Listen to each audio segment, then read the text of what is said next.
Doctor Kushwaha Shashibhushan Mehta जी, जिला अध्यक्ष Amit Tiwari ji, Vijay Thakur ji, Ashok Sharma ji, Sunil Paswan ji, Ajay Tiwari ji, Shyam Narayan Dubey ji, Shankar Gupta ji, lovely Gupta ji, Manju Lata ji, Ramdas Sahu जी, शत्रुघ्न सिंह जी, अजीत गुप्ता जी, जितेंद्र तिवारी जी, अंतु यादव जी, रोशन सिंह जी, विजय शर्मा जी, सतीश कुमार जी, प्रकाश मेहता जी, संजय वर्मा जी, हमारे पंचायत यूनियन की मुखिया मनदीप मेहता जी, हमारे जिला काउंसिल की मेंबर प्रदीप भूया जी, सुनील पासवान जी, भाइयों बहनों, पिता और माताओं, सबसे पहले मैं शहीद पीताम्बर नीलांबर को प्रणाम करता हूं और आप सब लोगों को मैं ये संदेश देने के लिए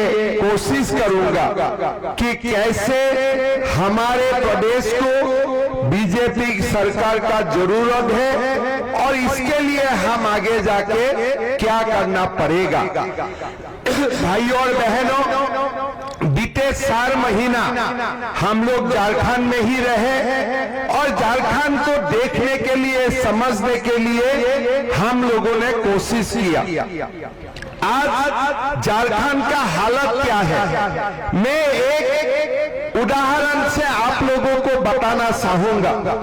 हमारा झारखंड का एक बहुत बड़ा हिस्सा है जिसको हम लोग संथाल परगना नाम से जानता हूं। ये संथाल परगना में आज हमारा जो जनसंख्या है, आप लोग अगर देखें 1951 में संथाल परगना के जनसंख्या थे 23,22,000 और ये जनसंख्या में 21 लाख हिंदू जनसंख्या थे, आदिवासी जनसंख्या थे।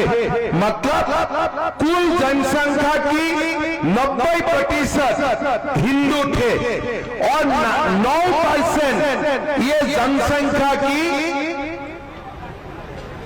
मुसलमान थे और ये 9% मुसलमान 1951 से ही हमारे संथाल परगना में थे। लेकिन आज संथाल का हालत क्या हो रहा है, हिंदू घाट के 67% हो गया है और मुसलमान का जनसंख्या लगभग जाके आज 37% हो चुका है। मतलब क्या है, झारखंड में, संथाल परगना में, पलामू में, हर जगह में मुसलमान का आबादी बढ़ा है, हिंदू का आबादी कम हुए हैं। हमारा आपत्ति नहीं है अगर मुसलमान लोगों का जनसंख्या जन्म का कारण बढ़े है, लेकिन झारखंड हाईकोर्ट में केंद्र का सरकार ने ये हलफनामा दे के बताया है कि ये जनसंख्या का जो बढ़ोतरी हुआ है, ये घुसपैठियों का कारण ये जनसंख्या बढ़ा है। बांग्लादेश से निरंतर घुसपैठिया झारखंड से आ रहा है, लेकिन हमारा जो सरकार है, हेमंत सोरेन का सरकार है, वो घुसपैठियों का खिलाफ कुछ भी काम नहीं करते हैं। इसलिए वो लोग समझता है घुसपैठी हमारे वोट बैंक है। अगर ऐसा ही झारखंड चलते रहे और 20 साल के बाद झारखंड का हिंदू आबादी कम होते 50% से भी नीचे हो जाएगा और घुसपैठियों का आबादी भी लगभग इतना ही होगा। आज हमारा ये जो चुनाव है, ये चुनाव हमारा अस्मिता का लड़ाई है। हमारा ये वादा है, हमारा बीजेपी का सरकार आएगा, कानून का रास्ता अपना के हम झारखंड में जितना घुसपैठी घुसा है सबको लात मार मार के हम झारखंड से बाहर निकालेगा। यही हमारा संकल्प है। भाइयों और बहनों, आज आप लोग पूरा समझने के लिए कोशिश कीजिए। हमारा जो झारखंड में एक विशेष समुदाय है, उनका वोट नहीं बांटते हैं। ये समुदाय पूरा की पूरा वोट किसको देते हैं? जेएमएम को देते हैं, कांग्रेस को देते हैं और लालू प्रसाद यादव को देते हैं। लेकिन हमारे जो हिंदू का वोट है, सनातन का जो वोट है, हम ये वोट किसी को 2%, किसी को 10%, किसी को 20% देता हो, हमारा वोट बच जाते हैं और ये विशेष समुदाय का वोट एक भी नहीं बांटते हैं और कांग्रेस पार्टी जेएमएम जीत जाते हैं। हमारे झारखंड में अगर हम सनातन संस्कृति को बसाना है, अगर हिंदू झारखंड में गर्व से रहना है, तब हमें हमारा वोट भी बंटवाना नहीं है, हम एक रहना है। अगर हम एक रहेगा तब हम सेफ रहेगा, अगर हम एक नहीं रहेगा हम सेफ नहीं रहेगा। भाई और बहनों, ये पीताम्बर नीलांबर का भूमि है, ये सिद्धू कान्हू का भूमि है, भगवान बिरसा मुंडा का भूमि है। थोड़ा दिन पहले मैं हुसैनाबाद गया, मैंने लोगों को पूछा कि ये हुसैनाबाद नाम कहां से आ गया। किसी ने मुझको नहीं समझा पाए कि ये नाम कैसे आ गया। मैंने लोगों को बोला, भाई हुसैनाबाद का नाम और जगह में हो सकता है, लेकिन पीताम्बर नीलांबर का भूमि में कोई जिला का नाम हुसैनाबाद कैसे हो सकता है, थोड़ा बताओ। तो मेरा ऊपर नाराज हो गया, वो लोग जाके मेरा ऊपर एफआईआर दर्ज कर दिया। मैंने ये लोगों को बताना चाहता हूँ, भैया तुमने रॉन्ग नंबर डायल कर दिया, हमें एफआईआर से कोई हमारा डर नहीं है, लेकिन मैं तुम लोगों को धन्यवाद देता हूँ, कम से कम ये एफआईआर का कारण बीच में मुझको पलामू झारखंड आने का मौका मिलेगा, इसलिए मैं आप लोगों को धन्यवाद देता हूँ। लेकिन भाइयों और बहनों, क्या झारखंड में हुसैनाबाद का नाम में जिला रहना चाहिए? तो सरकार आएगा, ये हुसैनाबाद का नाम भी बदला कर हम हमारे वीरों का नाम में ये जिले का नाम रखूंगा, ये भी हमारा वादा है। भाइयों और बहनों, आज झारखंड में क्या हो रहा है? एक मुख्यमंत्री है, उन्होंने वादा तो करते हैं लेकिन एक भी वादा नहीं निभाते हैं। मैं जब झारखंड में आए तो मुझको बताया गया कि हेमंत सोरेन जी जब सीएम रहा, मुख्यमंत्री बना, उन्होंने अपना पिता का नाम में कसम खा के बोले थे कि मैं झारखंडी युवाओं को 5 लाख नौकरी देने का काम करूंगा। किसी को नौकरी मिला है? आपको मिला है? आपको मिला है? कोई गांव में किसी को मिला है? मंडल में किसी को मिला है? मैं जहां भी पूछता हूं कोई नहीं बोलते हैं हमारा गांव में किसी को नौकरी मिला है। 5 लाख नौकरी तो किसी को नहीं मिला। उल्टा क्या हुआ? सीजीएल का एग्जाम होते हैं, क्वेश्चन पेपर लीक कर दिया जाते हैं। क्या करते हैं?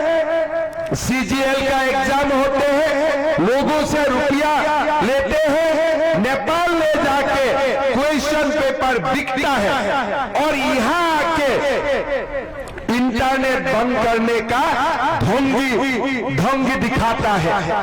ये लोग क्वेश्चन पेपर बिक देते हैं, बार बार क्वेश्चन पेपर लीक होते हैं। आज झारखंड का युवाओं का, आज ये लोग पूरा जो भी पढ़ा लिखा युवाओं है, आज सब दुखी है। मैं जहां भी जाता हूं लोग मुझे बोलते हैं कि दादा सीजीएल एग्जाम को कैंसिल कर दीजिए।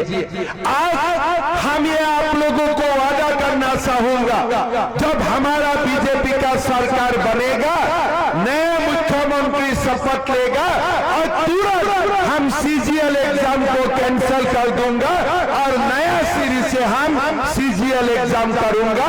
ये भी बीजेपी का वादा है। भाइयों और बहनों, आपको याद है जब हेमंत सोरेन जी मुख्यमंत्री बने थे, हमें क्या बोले थे कि किसी का घर में शादी होगा तो को एक सोने का सिक्का मिलेगा, नहीं तो 51,000 रुपया मिलेगा। किसी को सोने का सिक्का मिला? किसी को सोने का सिक्का मिला? किसी को सोने का सिक्का नहीं मिला। आज झारखंड को क्या मिले हैं? हेमंत सोरेन जी बोलते हैं कल्पना सोरेन से अच्छा कोई नहीं। कल्पना सोरेन जी बोलते हैं हेमंत जी तो भगवान है, उनसे अच्छा कोई नहीं। अभी मैं भी जब घर में जाता हूँ, मेरा बीवी भी मुझको बोलते हैं, अरे तुम तो हमारा बारे में कुछ अच्छा नहीं बोलते हो। लेकिन झारखंड का मुख्यमंत्री अपना पत्नियों को भी राजनीति में लेके आया, मुझको भी पॉलिटिक्स में लेके आओ। मैं बोला यार बीजेपी में ऐसा नहीं होगा। आज झारखंड में क्या हो रहा है? युवाओं को नौकरी नहीं है, सोने का सिक्का भी नहीं है, 5,000 भत्ता भी नहीं है, 7,000 भत्ता भी नहीं है। ये एक दूसरे के लिए सिनेमा का शूटिंग हो रहा है। कल्पना जी हेमंत जी के बारे में बोलते हैं, हेमंत जी कल्पना जी के बारे में बोलता है, एक दूसरे का सिनेमा का शूटिंग हो रहा है, गरीबों का कुछ नहीं हो रहा है। भाई और बहनों, हमें वो शूटिंग देखना नहीं है, हमें हमारा अपना काम से मतलब है। जब सरकार आए थे तब क्या बोले थे? माताओं को हम 2,000 रुपया का सुलह का खर्च दूंगा। किसको मिला सुलह का खर्च? किसी को मिलेगा सुलह का खर्च? कोई नहीं मिला। जाते जाते वो लोगों ने क्या ले आया? मैया सम्मान योजना। जब 4 साल 7 महीना चला गया, 3 महीना ही बाकी रहा, उन्होंने मैया सम्मान लेके आया। कैसे मैया सम्मान लाया? हमारे माँ और बुजुर्ग को पेंशन बंद कर दिया, वही पेंशन का रुपया मैया सम्मान दिया। घर में सासू और बहू का झगड़ा लगा दिया, सासू का पेंशन बंद, बहू का अकाउंट में 1,000 रुपया। आप लोग देखिए, अगर देना ही था 5 साल पहले क्यों नहीं दिया? असम में जब मेरा सरकार बना, पहला महीना से ही हम माताओं का बैंक अकाउंट में 1250 रुपया देने का काम किया। छत्तीसगढ़ में चुनाव हुआ, 1250 रुपया देने का काम किया। लेकिन ये लोगों ने 4 साल 7 महीना कुछ नहीं किया। 3 महीना पहले पेंशन बंद किया और माताओं को 1,000 रुपया का लॉलीपॉप दिखाया। मैं हेमंत सोरेन जी को बोलना चाहता हूं, अब 4 साल 7 महीना पहले क्यों अपने सम्मान राशि नहीं दिया? भाई और बहनों, बीजेपी आप लोगों को बोलना चाहते हैं। मैं कल भी एक सभा में बोला, इस बार दीपावली में मेरा असम जाना नहीं हुआ, मैं झारखंड में ही रह गया, रांची में ही रह गया। मैं हमारा सब नेताओं को बोला हूं, मैं तब गुवाहाटी जाऊंगा जब हमारा मुख्यमंत्री जी पहला दिन ही गोगो दीदी सम्मान राशि हमारा माताओं का बैंक अकाउंट में देने का काम करता है। भाई और बहनों, सरकार बनेगा पहला दिन ही हम गोगो दीदी सम्मान योजना शुरू करेगा। माताओं का बैंक अकाउंट में 2100 रुपया आने का काम हम शुरू कर देगा। साथ में हम CGL एग्जाम रद्द करेगा और पहला साल में ही हम हमारे युवाओं के लिए 1.5 लाख नौकरी हम आप लोगों के लिए एडवर्टाइज करूंगा, हम नियुक्ति पत्र देने का भी काम करूंगा। हमारे जो झारखंड मुक्ति मोर्चा का हमारे जो दोस्त है, आजकल बाबूलाल मरांडी रविंद्र राय जी का साथ साथ मुझको भी गाली गलौज करते हैं। लेकिन मैं हेमंत सोरेन जी को बोलना चाहता हूं, मैं असम में 3 साल में 1.5 लाख युवाओं को नौकरी देने का काम किया हो। आपने एक युवाओं को बिना पर्ची बिना खर्ची आपने नौकरी नहीं दिया। आज झारखंड में कोई युवाओं को बिना खर्ची नौकरी नहीं मिलते हैं। माता पिता लोगों को पढ़ाते हैं, लेकिन जब नौकरी मिलने का समय आते हैं किसी को को नौकरी नहीं मिलते हैं। भाइयों और बहनों, हमें ऐसा सरकार लाना है जो सरकार बिना खर्ची बिना पर्ची हमारे युवाओं को नौकरी देने का काम करेगा। भाइयों और बहनों, 2,87,000 हम लोग नौकरी दूंगा, ये भी मैं पीताम्बर नीलांबर का भूमि में मैं बोलना चाहूंगा। मैं हेमंत सोरेन जी को बोलना चाहूंगा, कोई भैया सम्मान काम नहीं करते हैं, कोई माँ खुश नहीं रहते हैं अगर बेटा का नौकरी नहीं है, बेटी का हाथ में काम नहीं है, क्या माँ संतुष्ट हो सकता है?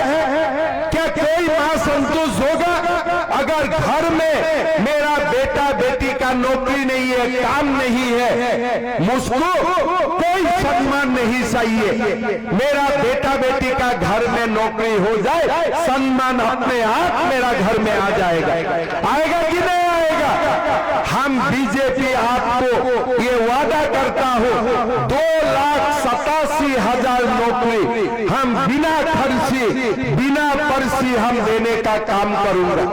भाइयों और बहनों, हमारा युवा जब डिग्री पास करते हैं, पोस्ट ग्रेजुएशन पास करते हैं, उसका बाद वो लोगों को स्ट्रगल करना पड़ता है। कोई बैंक का नौकरी का तलाश करते हैं, कोई ग्रेड सी का नौकरी का तलाश करते हैं, कोई यूपीएससी का एग्जाम के लिए अपने आप को तैयार करते हैं। हमारा पार्टी ने यह संकल्प लिया है कि झारखंडी युवाओं जो डिग्री पास करेगा, पोस्ट ग्रेजुएट पास करेगा, उसका बाद हम 2 साल उनको महीना 2-2 हजार रुपया उनको हम बैंक में दूंगा, वो अपना जॉब के लिए ट्रेनिंग करे, अपना जॉब के लिए वो अपने आप को प्रिपेयर करे। भाइयों और बहनों, हम ये भी ऐलान किया हो कि हमारा सरकार जब आएगा, माताओं को हम गैस का सिलेंडर 500 रुपया में देने का काम करूंगा और साल में 2 सिलेंडर हम फ्री में देगा, ये भी हमारा वादा है। भाइयों और बहनों, हमने वादा खिलाफी देखा हो, आज आपने वादा खिलाफी का साथ साथ आपने एक सरकार देखा है जो सरकार धोखेबाज सरकार है। 2 दिन पहले मैं बरकट्ठा गए थे, एक माँ को मैंने देखा झोला लेके आ रहा थे, आ रहे थे और झोला में हेमंत सोरेन जी का फोटो है। तो मैंने माँ को पूछा कि माँ, ये झोले में तो हेमंत सोरेन का फोटो है, क्या आप इनको वोट देगा? माँ ने बोला, बेटा झोले तो हेमंत सोरेन का है, लेकिन अंदर का साउल नरेंद्र मोदी का है। मैं ठीक बोला हूं कि नहीं बोला हूं? आप देखिए, साउल मोदी जी देते हैं और फ्री का झोले हेमंत सोरेन जी देते हैं। मैं हेमंत सोरेन जी को बोलना चाहता हूं, भाई झोले में आपका भी फोटो हो, हमारा आपत्ति नहीं है, लेकिन जब साउल मोदी जी ने दिया है, झोले में मोदी जी का भी एक फोटो होना चाहिए था कि नहीं चाहिए था? चाहिए था कि नहीं चाहिए था? मतलब आप ये लोगों का दिमाग देखिए, साउल तो मोदी जी से आएगा, झोला जेएमएम देगा और लोगों को भ्रमित करेगा कि नहीं ये झोले हेमंत सोरेन देते हैं, तब साउल भी जरूर हेमंत सोरेन ही दे रहा है। लेकिन मेरा गर्व है, वो दिन मैंने महसूस किया कि झारखंड का माँ कितना समझदार हो सकता है, और माँ ने मेरा आंखों खोला कि बेटा झोला हेमंत सोरेन का है, अंदर का साउल नरेंद्र मोदी का है, तो इसीलिए हमारे वोट नरेंद्र मोदी पे जाएगा, हमारा वोट कोई दूसरे पार्टी में नहीं जाएगा। भाइयों और बहनों, हमें एक बात समझ के चलना चाहिए, ये सरकार हमारा नहीं है, ये सरकार हमारा नहीं है, ये सरकार घुसपैठियों को लाना चाहते हैं, ये सरकार झारखंड में घुसपैठियों का वोट बैंक बनाना चाहते हैं, ये सरकार हमें सर्वनाश करना चाहते हैं, आज सनातन को लोग बांटना चाहते हैं। राहुल गांधी हर बार हिंदू को बांटने का कोशिश करता है। आप लोग थोड़ा समझिए, अगर हम हिंदू बांटते हो फायदा किसका होगा? फायदा इरफान अंसारी आलमगीर आलम का होगा कि नहीं होगा? अगर हम लोग हिंदू बांट जाता हो तो फायदा किसका होगा? आप लोग खुद समझिए। आज राहुल गांधी को हमें बताना है कि हम हिंदू बांटने वाला नहीं है, हम हिंदू एक है और हम हिंदू एक रहेगा।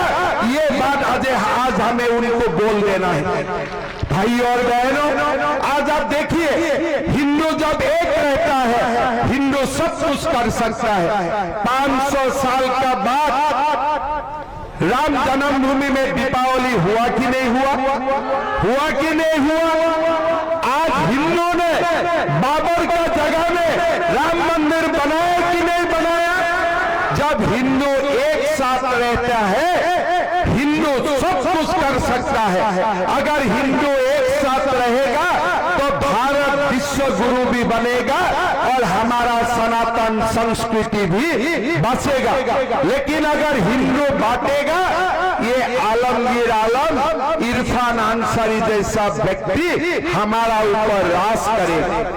आज आप देखो, आलमगीर आलम के घर में 35 करोड़ रुपया बरामद होता है। क्या आपका पास 35 करोड़ है? आपका पास है? आपका घर में ईडी सीबीआई जाने से 30 करोड़ रुपया मिलेगा? 35 करोड़ रुपया मिलेगा? नहीं मिलेगा। इसीलिए हमारा कोई ईडी और सीबीआई का डर भी नहीं है। क्या कोई गरीब का ईडी और सीबीआई का डर है? बाबा जी, आपका घर में ईडी सीबीआई जाने में कितना रुपया मिलेगा? 3 रुपया। और आलमगीर आलम का घर में कितना रुपया मिलते हैं? कितना रुपया मिलते हैं? 35 करोड़ रुपया मिलते हैं। और ये रुपया किसका है? ये आपका पैसा वो लोग अपना घर में रखा हुआ है। ये पैसा का मालिक आप लोग हैं, ये पैसा का मालिक हकदार आप लोग हैं। लेकिन ये हेमंत सोरेन ने कोई हिंदू को 35 करोड़ का मालिक नहीं बनाया। जो भी बनाया इरफान अंसारी को बनाया, आलमगीर आलम को बनाया, हमें लोगों को कुछ नहीं बनाया। भाई और बहनों, ये समझना चाहिए कि हमारे जो सरकार है ये सरकार हमारा नहीं है। आज रविंद्र राय जी अभी बोल रहे थे कि जब हमारे सरकार थे पलामू में नक्सल खत्म हो गए थे, लेकिन आज दोबारा नक्सल बढ़ने लगा है। हमारा वादा है, हमारा सरकार आएगा, दोबारा हम नक्सल को पलामू का धरती से खत्म कर दूंगा। ये भी हमारा वादा है। ये हम छत्तीसगढ़ में भी कर रहा हूँ, बिहार में किया, आंध्र प्रदेश में किया और दोबारा हम ये कदम झारखंड में भी उठाना होगा तो वो कदम हम भी उठाएगा। भाई और बहनों, मैं असम से आया हूँ। असम का स्थिति भी झारखंड से ज्यादा खराब है। हमारा वहां में जनसंख्या का परिवर्तन हुआ। आज 40% मुसलमान है, 7% हिंदू है। सुप्रीम कोर्ट ने चिंता जताया कि ये मुसलमान कहां से आया, देश का है कि बाहर से आए हैं। हम भी बांग्लादेश से सटे हुए हैं। हमारे नेता लोग, हमारे जनता जो समय सावधान होना चाहिए था वो समय सावधान नहीं हुआ। उनका कारण आज असम में हर जगह में जनसंख्या का परिवर्तन आपको देखने के लिए मिलेगा। यहाँ जब झारखंड में आए मेरा भी ये चिंता होने लगा।